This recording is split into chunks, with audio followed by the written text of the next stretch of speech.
यह कहानी शुरू होती है सन 1918 से।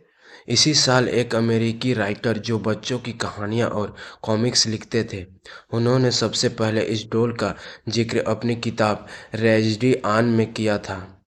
इस किताब में उन्होंने अपने साथ हुई एक सच्ची घटना के बारे में बताया था। वह लिखते हैं कि एक बार वह अपने घर के बैकयार्ड में टहल रहे थे, तभी उनको वह डॉल पड़ी हुई मिली। उन्होंने कभी भी पहले ऐसी डॉल को अपने घर के आसपास नहीं देखा था, इसलिए उन्होंने अपने पड़ोसियों से पूछा कि कहीं ये डॉल उनकी तो नहीं, लेकिन उन्होंने इनकार कर दिया। उन्होंने इसके बारे में ज़्यादा नहीं सोचा और डॉल को अपनी बेटी को दे दिया। वह डॉल को देखकर बहुत खुश थी। वह उसके साथ हर रोज़ खेलने लगी। खेलते खेलते उसको डॉल के साथ इतना लगाव हो गया कि वह डॉल को एक पल के लिए भी अकेला नहीं छोड़ती थी। वह घर में अकेली बैठी उसके साथ ज़्यादा समय बिताने लगी और बातें करने लगी। उसके पिता को उसकी चिंता होती, लेकिन वह बच्ची समझकर उसे नज़रअंदाज कर देते। लेकिन जब वह 13 साल की हुई, तब वह किसी गंभीर बीमारी से पीड़ित हो गई। इलाज के लिए उसे वैक्सीन देगी, लेकिन उसका उल्टा प्रभाव हो गया, जिसकी वजह से उसकी मौत हो गई। लेकिन अजीब बात यह थी कि जिस तरह वह डॉल रहस्यमय तरीके से उनके घर में आई थी, ठीक उसी प्रकार वह गायब हो गई। यह कहानी लोगों में बहुत प्रसिद्ध हो गई। इसके बाद वह डॉल कई सालों तक कहीं भी नज़र नहीं आई। धीरे धीरे लोग इसे भूल गए। लेकिन 1970 में यह डॉल हॉबी स्टोर नाम की एक दुकान में नजर आई। एक दिन किसी महिला को वह डॉल पसंद आ गई और उसने यह डॉल खरीद ली। उस महिला को यह बिल्कुल भी अंदाज़ा नहीं था कि यह डॉल भूतिया है, लेकिन उसने यह डॉल अपनी बेटी डोना को उसके जन्मदिन पर देने के लिए खरीदा था। डोना उस समय नर्सिंग की पढ़ाई कर रही थी और हॉस्टल में अपने दो सहेलियों के साथ रहती थी। वह इस गिफ्ट से बहुत खुश थी। इसके साथ साथ वह हैरान भी थी कि क्योंकि उसकी डॉल के साथ खेलने की उम्र भी बीत चुकी थी। लेकिन उसको यह तोहफा बहुत पसंद आया। उसने डॉल को अपने कमरे में सजा कर रख दिया। लेकिन उसकी दोनों सहेलियों को यह डॉल बिल्कुल भी पसंद नहीं आई थी। उनमें से एक सहेली, जिसका नाम लू था, इसको यह डॉल शुरू से ही अजीब लग रही थी और उसने डोना को यह डॉल अपने कमरे में रखने से मना भी किया था। लेकिन डोना ने उसकी बात नहीं मानी। इस डॉल के कमरे में आने के बाद अजीब हरकतें शुरू हो गई। डोना ने यह नोटिस किया कि यह अपनी जगह बदल लेती है। डोना ने यह कई दिनों तक नोटिस किया और अपनी दोनों सहेलियों को इसके बारे में बताया। डोना की सहेलियों ने उसे सलाह दी कि तुम इस डॉल को कमरे से निकाल दो, क्योंकि यह एक श्रापित डॉल है। लेकिन डोना ने उनकी बात नहीं मानी, क्योंकि वह भूत प्रेत पर विश्वास नहीं करती थी। समय बीतता गया और लगभग एक महीने के बाद उन्हें अपने कमरे में एक कागज का टुकड़ा मिला, जिस पर बच्चे के लिखावट में हेल्प मी लिखा हुआ था। उन्हें ऐसे टुकड़े कई बार अपने कमरे से मिले।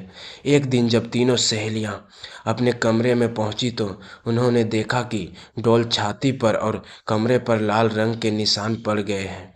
लेकिन क्योंकि वह नर्सिंग कर रही थी, तो उन्होंने इसका पता लगाने में ज़्यादा समय नहीं लगाया कि यह रंग नहीं, खून है। इस दौरान भी डोना की सहेलियों ने उसे बाहर निकालने को कहा, लेकिन डोना ने उनकी बात नहीं मानी, क्योंकि डोना को भी इस डॉल से अजीब तरह का लगाव हो गया था। एक दिन लू घर में अकेली थी और डोना अपनी दूसरी सहेली के साथ कहीं बाहर गई थी। तभी लू को डोना के चीखने की आवाज़ आई। वह यह भूल गई थी कि डोना तो घर में है ही नहीं, और जब वह कमरे में गई तो देखा कि उस कमरे में उस डॉल के अलावा कोई नहीं है। इसके बाद कमरे से लू के चीखने की भी आवाज़ आई। इत्तेफाक से उस समय डोना और उसकी सहेली लौट कर आ चुकी थी। उन्होंने कमरे में जाकर देखा तो लू बेहोश पड़ी थी और शरीर पर गहरे चोट के निशान थे। डोना और उसकी सहेली ने लू को हॉस्पिटल एडमिट कराया। 2 दिन बाद लू को होश आया और उसने बताया कि उस पर हमला उसकी डॉल ने किया था। यह बात सुनकर वह हैरान रह गई।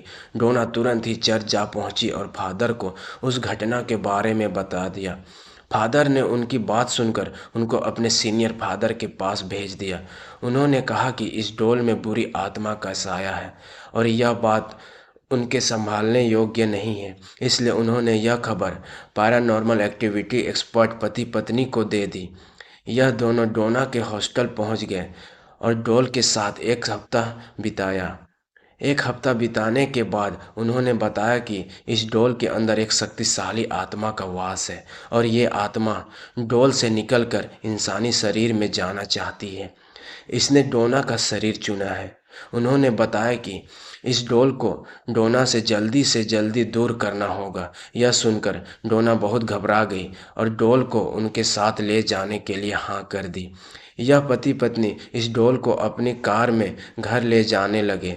रास्ते में कार ने काम करना बंद कर दिया, जिससे कार दीवार में टकरा गई। खुशकिस्मती यह रही कि उनको ज़्यादा चोट नहीं आई। कार के बेकाबू होने के पीछे इस डॉल का ही हाथ था। पति पत्नी ने डॉल को तंत्र मंत्र की शक्ति से अपने वश में कर लिया और एक शीशेदार बॉक्स में बंद कर दिया। इसके बाद उन्होंने इस बॉक्स को अपने ही एक अकल्ट म्यूजियम में रख दिया। आज भी आप इस म्यूजियम में देख सकते हैं और साफ साफ बॉक्स पर एक वार्निंग भी लिखी हुई है कि बॉक्स को दूर से ही देखें और हाथ ना लगाएं। अगर कहानी अच्छी लगी है दोस्तों तो वीडियो को लाइक, कमेंट और चैनल को सब्सक्राइब करके हमें सपोर्ट ज़रूर करें, ताकि हम ऐसे ही कहानियाँ आपके लिए लाते रहें।